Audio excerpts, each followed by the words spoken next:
उत्तर प्रदेश के बदायूं में कार में लगी आग। कार में गैस रिफिलिंग के दौरान हादसा हुआ, मचा हड़कंप। वीडियो सामने आया। झांसी में दिखा आग का तांडव। हार्डवेयर की दुकान में लगी आग, हड़कंप मचा। कड़ी मशक्कत के बाद पाया गया आग पर काबू। मध्य प्रदेश के खरगोन में दिखा रफ्तार का कहर। अनियंत्रित होकर आपस में टकराई गाड़ियां। हादसे में 2 की मौत, 5 घायल। हादसे का सीसीटीवी सामने आया। उत्तर प्रदेश के शाहजहांपुर में इलाज के दौरान ले जाने के दौरान रास्ते में पीड़ित महिला की मौत। परिजनों का रो रोकर बुरा हाल। सीएचसी जलालाबाद से बरेली लेकर जा रहे थे परिजन। सीएचसी पर परिजनों ने लगाए लापरवाही के आरोप। उत्तर प्रदेश के अंबेडकर नगर में पुलिस ने चलाया चेकिंग अभियान। पुलिस ने 2 संदिग्धों को गिरफ्तार किया। उत्तर प्रदेश के नोएडा में पुलिस और बदमाशों की मुठभेड़। जवाबी कार्रवाई में 2 बदमाश जख्मी हो गए। 80 लाख के करीब ज्वेलरी और 1.5 लाख रुपए बरामद किए गए। उत्तर प्रदेश के गाजियाबाद में पुलिस और बदमाशों के बीच मुठभेड़ हो गई। पुलिस ने हत्या के 2 आरोपियों को गिरफ्तार किया। उत्तर प्रदेश के हाथरस में पुलिस को एक बड़ी कामयाबी हाथ लगी है। पुलिस ने 25,000 के इनामिया बदमाश को गिरफ्तार किया है।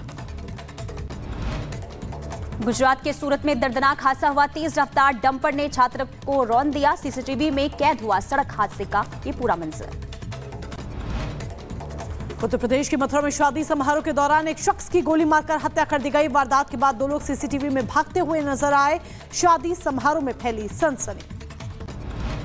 उत्तर प्रदेश के शाहजहांपुर में शराबी थानेदार का वीडियो वायरल हुआ। नशे में धुत कुर्सी पर बैठकर अभद्र भाषा का इस्तेमाल करता हुआ नजर आया। वीडियो जमकर वायरल हो रहा है।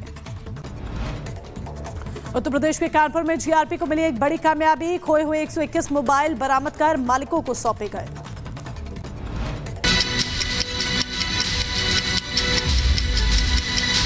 8 बजे महाराष्ट्र और झारखंड के लिए चुनाव प्रचार थम जाएगा। साथ ही उत्तर प्रदेश की 9 विधानसभा सीटों पर उपचुनाव होना है, उसके लिए भी चुनाव प्रचार थम जाएगा। ये अहम खबर आपको बता रहे हैं। 20 तारीख को मतदान होना है झारखंड में और महाराष्ट्र में भी। साथ ही उत्तर प्रदेश की 9 विधानसभा सीटों के उपचुनाव के लिए भी मतदान होना है, जिसके लिए आज शाम 5 बजे चुनाव प्रचार थम जाएगा। सभी दलों ने अपनी ताकत झोंकी है। सभी दलों के बड़े चेहरे लगातार जनता के बीच गए। रैलियां की, रोड शो के जरिए बताया कि सरकार बनने पर क्या किया जाएगा। और आज 5 बजे शाम को चुनाव प्रचार महाराष्ट्र, झारखंड और उत्तर प्रदेश के उपचुनाव के लिए थम जाएगा। महाराष्ट्र में 288 विधानसभा सीटों पर वोटिंग होगी, जबकि झारखंड में 13 नवंबर को पहले फेज की वोटिंग हुई थी और 20 नवंबर को यानी कि परसों दूसरे चरण का मतदान होगा। तो झारखंड और महाराष्ट्र में चुनाव के लिए, जबकि उत्तर प्रदेश में उपचुनाव के लिए मतदान होना है 20 तारीख को। झारखंड में 20 तारीख को 38 सीटों पर मतदान होगा।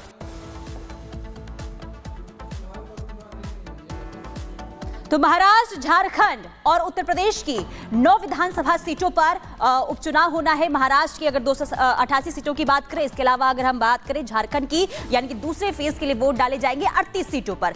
लेकिन उससे पहले आज चुनाव प्रचार का आखिरी दिन, यानी कि आज दावों वादों का आखिरी दिन है और शाम 5 बजे के बाद कोई भी नेता जनता के बीच जाकर वोट की अपील करते हुए नजर नहीं आएंगे। ऐसे में आज आखिरी दिन पूरी तरीके से तमाम पार्टियों ने अपनी पूरी ताकत लगा दी है और देखना यह होगा कि आखिर 23 नवंबर को जनता किन की वादों पर भरोसा जताती है। लेकिन उससे पहले आज किस तरीके से सियासी सरगर्मियां चुनाव प्रचार के आखिरी दिन देखने को मिल रही है, रिपोर्ट के जरिए आपको दिखाते हैं।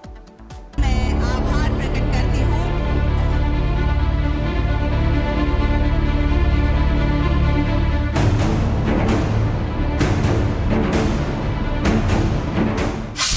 आज थमेगा चुनावी घमासान।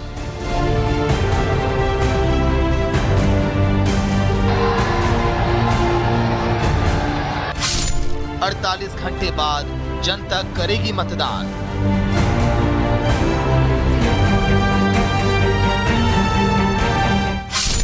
किसके नारे का दिखेगा जोर।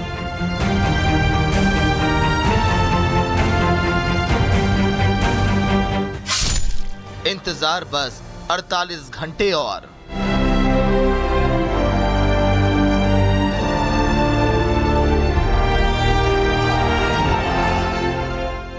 दो राज्यों में विधानसभा और देश के सबसे बड़े राज्य में उपचुनाव। निश्चित ही ये सियासी लड़ाई बहुत बड़ी है। लोकसभा चुनाव के बाद हरियाणा और जम्मू कश्मीर में जनता ने अपना फैसला सुना दिया है और अब बारी महाराष्ट्र और झारखंड की है। आज दोनों ही राज्यों में चुनावी रैलियों का आखिरी दिन है और आखिरी दिन भी ये गारंटी है कि सियासी पारा बीते दिन से ज्यादा ही होगा। महाराष्ट्र के चुनाव में हरियाणा की तरह ही बटोगे तो कटोगे के नारे पर बीजेपी ने पूरा मोर्चा सजाया। सीएम योगी हो या फिर पीएम मोदी, सभी ने हिंदुओं को एक रहने और सेफ रहने की नसीहत दी। एक बात कभी भी मत भूलना, और अब तो इसकी ज्यादा जरूरत है, हमें याद रखना है, एक है तो सेफ है, एक है तो इस देश का इतिहास गवाह है, बटे थे तो कटे थे, बटे थे तो बटेंगे तो कटेंगे। हालांकि बीते 48 घंटे में महाराष्ट्र में वोट जिहाद का मुद्दा भी खूब गरमाया।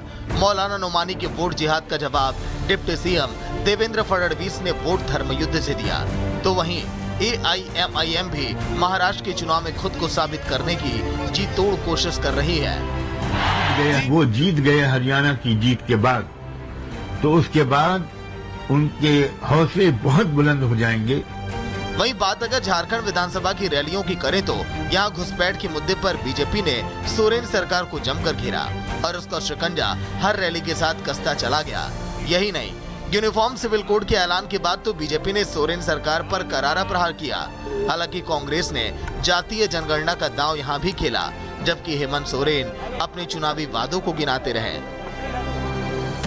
ये तुष्टीकरण की राजनीति को बंद कर सारे घुसपैठियों को चुन चुन कर भारतीय जनता पार्टी की सरकार झारखंड के बाहर निकालेगी और परिंदा भी पैर न मार पाए इस तरह की हम सीमा की रचना करेंगे।